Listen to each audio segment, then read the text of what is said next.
அழிந்து போகிறவர்கள், ஜென்ம சுபாவத்தாரும் ஆவி இல்லாதவர்களும் ஆமே. நீங்களோ பிரியமானவர்களே, உங்கள் மகா பரிசுத்தமான விசுவாசத்தின் மேல் உங்களை உறுதிப்படுத்திக் கொண்டு பரிசுத்த ஆவியில் ஜெபம் பண்ணுங்கள். கொடுக்கிற கட்டளை என்ன ஆண்டவரே?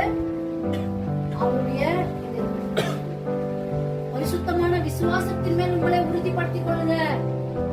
வீடு கட்டுறது இல்ல, சைட்டுங்க வாங்குறது கிடையாது, காருங்க இதுங்க வாங்கி இருக்கிறது கிடையாது, கோல்டுங்க வாங்கி இருக்கிறது இல்ல. உங்களுக்கு கொடுத்துக்கிற கமாண்ட் என்னன்னா, நீங்கள் விசுவாசத்தை உறுதிப்படுத்திக் கொள்ளுங்க. எரிக்கிற நேரம் முட்டி போட்ட ஆண்டவரே, இன்னும் என்னுடைய விசுவாசம் பெருகணும் ஆண்டவரே. அன்னைக்கு என்ன வந்து அடிக்கும் போது அந்த விசுவாசத்துல நான் நிக்கணும்.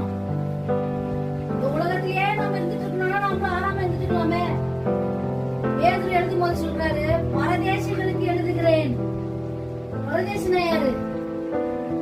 அந்த பரதேசி அப்படின்றவன் வந்து வேற ஒரு நாட்டுல இருந்து வந்தவன்.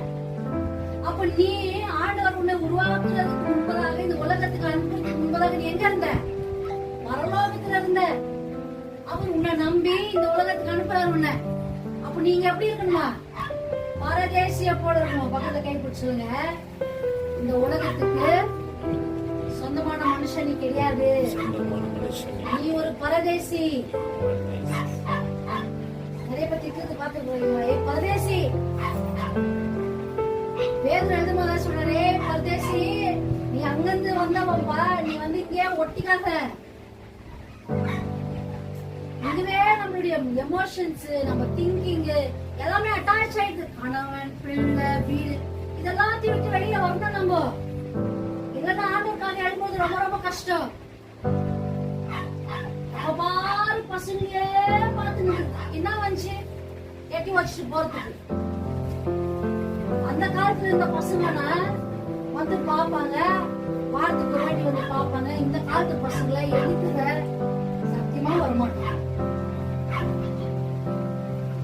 கல்யாணம் ஆயிடுச்சுன்னா திருப்பி கூட பார்க்க மாட்டாங்க.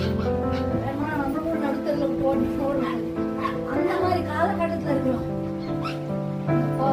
பவுல் எழுதின இதெல்லாம் நீங்க பாத்தீங்கன்னா, கடைசி நாட்களிலே ஜனங்கள் தற்பிரியனா மாறிடுவாங்க.